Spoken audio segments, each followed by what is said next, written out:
Hello, my dear student. Today, in this my virtual class, in this my online class, you are most welcome by me, इंसान अली सुभागी देवी माध्यमिक विद्यालय intermediate college Allahabad Maharajganj, belonging all the student class 11th. Dear student, today we have to read class 11 English prose chapter 3rd discovering truth. The saga continues. Dear student, in my previous online class you have read that after months of carefully recording the Pharaoh's funeral treasure, Carter began investigating his three nested coffins. Opening the first, he found a shroud adorned with garlands of willow and olive leaves, wild celery, lotus petals, and cornflowers, the faded evidence of a burial in March or April. Dear student, you have read this in my online class. मेरे पिछले online class में आप लोगों ने पढ़ा था कि फिरौन की दफन की संपत्ति को महीने तक ध्यानपूर्वक लिपिबद्ध करने के बाद कार्टर ने उसके 3 कवचों में रखे उसके ताबूत की जांच करनी शुरू की। पहले को खोलने पर उसने एक कफन देखा जो विलो, जैतून के पत्तों, जंगली सेलरी, कमल की पंखुड़ियों तथा कार्न फूलों की मालाओं से सुसज्जित था। ये सूखे फूल पत्ते इस बात का प्रमाण था कि अंत्येष्टि मार्च अथवा अप्रैल में हुई थी। वह मम्मी तक तो अंत में पहुंच गया, लेकिन वह मुश्किल में फंस गया। अनुष्ठान में प्रयोग की हुई किशमिश कठोर हो गई थी तथा टूट अपनी ठोस सोने की सब पेटी के तले में सीमेंट की तरह बिल्कुल जम चुका था। कोई भी उचित शक्ति उन्हें हिला नहीं सकी। कार्टर ने बाद में लिखा कि उसके बाद अब क्या किया जा सकता था। मिस्र के इस सुदूर दक्षिण भाग में सूर्य हथौड़ों की तरह चोट कर सकता है तथा कार्टर ने इसका प्रयोग किशमिशों को ढीला करने के लिए किया। उसने मम्मी को बाहर झुलसती हुई धूप में रखा जिसने उसे 149 डिग्री फ़ारेनहाइट तक गर्म किया। कुछ नहीं हुआ। बाद में उसने वैज्ञानिक निर्लिप भाव के साथ लिखा कि राजा के अवशेष को उठाने से पहले पदार्थ को उसके अंगों तथा धड़ के नीचे से छीनी, जिसे छैनी सही शब्द है, छैनी से काटना पड़ा था। तो डियर स्टूडेंट, मेरे पिछले ऑनलाइन क्लास में आप लोगों ने यहाँ तक पढ़ा था। अब आइए 7वें पैराग्राफ में चलते हैं। In his defence, defence means होता है सेफ्स, बचाव में। In his defence Carter really had little choice. Carter के बचाव में यह था कि वास्तव में उसके लिए कोई और दूसरा विकल्प, कोई दूसरा चारा नहीं था। If he had not cut the mummy free, यदि वह मम्मी को काट कर अलग नहीं करता, thieves most certainly would have circumvented the guards, तो चोर निश्चित रूप से सोना पाने के लिए मम्मी को तोड़ फोड़ कर अलग कर देते। And ripped it apart to remove the gold, सोने को प्राप्त करने के लिए चोर इस मम्मी का तोड़ फोड़ कर सकते थे। In Tut's time the royals were fabulously wealthy, Tut के समय राजवंश विस्मयकारी रूप में अमीर था। And they thought or hoped, तथा वे सोचते थे अथवा ऐसी आशा करते थे कि they could take their riches with them, कि वे अपना धन साथ में ले जा सकते हैं। For his journey to the great beyond king Tut was lavish with glittering goods, previous collar, inlaid necklace and bracelet ring emulates a ceremonial apron, sandals, sheaths for his fingers and toes, and the now iconic inner coffin and mask, all of pure gold. राजा टूट की दूसरी दुनिया में यात्रा के लिए उसे खुले दिल में चमकदार वस्तुएं दी, बहुमूल्य कलर, जड़ाऊ हार तथा दस्तबंद, अंगूठियां, ताबीज, अनुष्ठानिक चोगे, चप्पल, अंगुलियों के लिए अंगुस्तानें तथा उसके मूर्तिनुमा सौपेटिका तथा नकाब के लिए शुद्ध सोना. To separate Toots from his adornments, Carter's men removed the mummy's head and severed nearly every major joint. टूट को उसके आभूषणों से अलग करने के लिए कार्टर के आदमियों ने मम्मी का सिर तथा लगभग प्रत्येक मुख्य जोड़ को काट कर अलग कर दिया था. Once they had finished, they reassembled the remains on a layer of sand in a wooden box with padding that concealed the damage.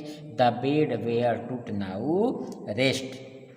जब वे अपना काम पूरा कर चुके थे तो उन्होंने अवशेषों को लकड़ी के संदूक में रेत की परत पर फिर से जोड़ दिया तथा गद्दियों से टूट फूट को ढका. अब टूट उसी बिस्तर पर आराम कर रहा है. तो डियर स्टूडेंट, यह रहा 7वां पैराग्राफ. आइए 8वें पैराग्राफ की तरफ चलते हैं. Archaeology has changed. आर्कियोलॉजी पुरातत्व विज्ञान. Archaeology has changed substantially in the intervening decades. बीच के दशकों में पुरातत्व विज्ञान बहुत बदल चुका है, बहुत परिवर्तित हो चुका है. Focusing less on treasure and more on the fascinating detail of life and intriguing mystery of death. तथा ध्यान धन दौलत से हटकर जीवन के रोचक विवरण तथा मृत्यु की जिज्ञासापूर्ण रहस्यमयी बातों पर केंद्रित हो गया है. It also uses more sophisticated tools including medical technology. यह अधिक जटिल औजारों का प्रयोग करता है जिसमें चिकित्सकीय तकनीक भी शामिल है. In 1968, more than 40 years after Carter's discovery, an anatomy professor X-rayed the mummy and revealed a startling fact beneath the resin that cakes his chest, his breastbone and front rib are missing.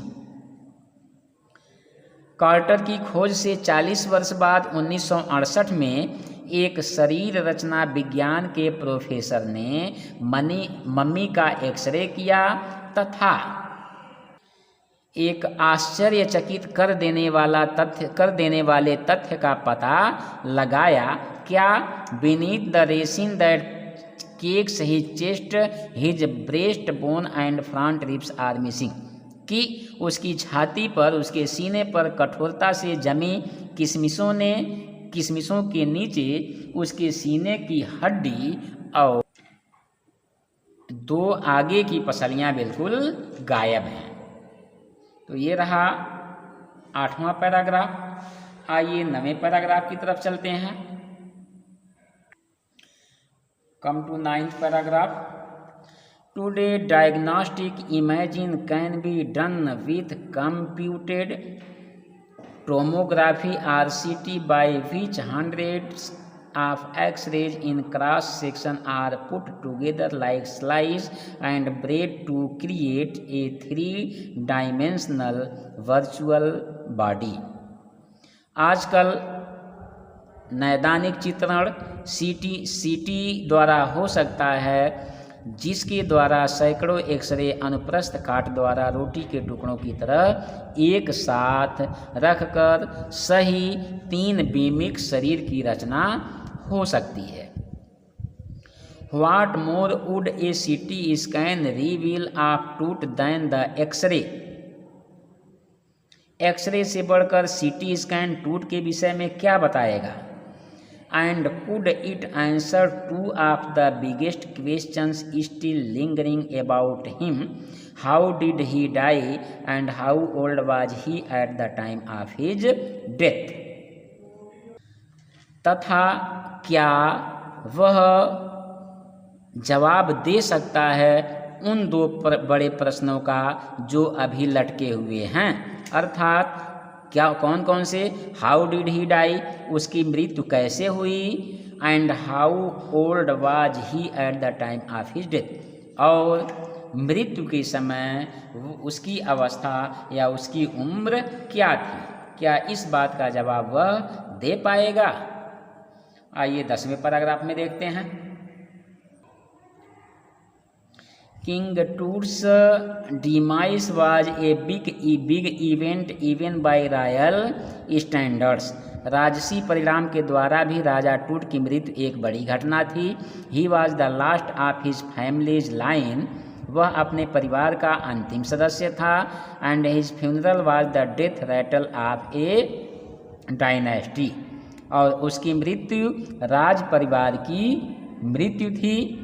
But the particulars of his passing away and its aftermath are unclear. लेकिन उसकी मृत्यु कैसी हुई तथा उसका क्या परिणाम निकला, यह अस्पष्ट है, यह स्पष्ट नहीं है। आइए 11वें पैराग्राफ की तरफ चलते हैं, थोड़ा स्पीड बढ़ाया जाए। Amenhotep III, Tut's father or grandfather, was a powerful pharaoh who ruled for almost 4 decades at the height of the 18th dynasty's golden age. देखिए, टूट के पिता अथवा दादा शक्तिशाली फिरौन थे, एमेनहोटेप III, for almost 4 decades at the height of 18th dynasty golden age, जिन्होंने 18वें राजवंश के सुनहरे युग की चरम सीमा पर लगभग 4 दशक तक शासन किया। His son Amenhotep IV succeeded him and initiated one of the strongest period in the history of ancient Egypt. उनका बेटा एमेनहोटेप IV उनका उत्तराधिकारी बना तथा प्राचीन मिस्र के इतिहास में सबसे विचित्र युग की शुरुआत की। The new pharaoh promoted the worship of the Aten. The sun disk changed his name to Akhenaten, or servant of the Aten, and moved the religious capital from the old city of Thebes to the new city of Akhenaten, known now as Amarna. नए फेराओं ने सूर्य चक्र की पूजा को उन्नत किया, अपना नाम बदलकर अखेनटन या एटन का सेवक रखा तथा अपनी धार्मिक राजधानी थीब्स के पुराने शहर से हटकर अखेनटन के नए शहर में ले गया, जो अब अमरना कहा जाता है। देखिए, अमरना, जो अब अमरना कहा जाता है। He further shocked the country. देखिए, he further shocked the country by attacking Ammon, a major god smashing his images and closing his temples. उसने एक मुख्य देवता अमन पर आक्रमण करके तथा उसकी मूर्तियां तोड़कर व उसके मंदिर बंद करके अपने देश में एक सनसनी पैदा कर दिया। It must have been a horrific time. Horrific means fearful, भयानक। It must have been a horrific time, निश्चित रूप से यह बड़ा भयानक समय हुआ होगा।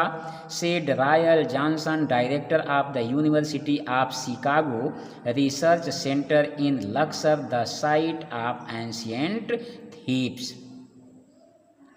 प्राचीन शहर थीब्स के स्थान पर लक्सर में स्थित यूनिवर्सिटी ऑफ शिकागो के निदेशक रे जॉनसन ने ऐसा कहा। The family that had ruled for centuries was coming to an end। जिस परिवार ने शताब्दियों तक शासन किया था, and then Akhenaten went a little wacky, वह अब समाप्त हो रहा था तथा फिर अखेनटन थोड़ा एसेंट्रिक बन गया था, थोड़ा सन की बन गया था। वैकी मीन्स होता है एसेंट्रिक, और वह अखेनेटन थोड़ा सन की बन चुका था। तो डियर स्टूडेंट, यह रहा 11th paragraph. I hope you will be understand the whole explanation and suppose that if you may find any doubt then please contact me. Thank you.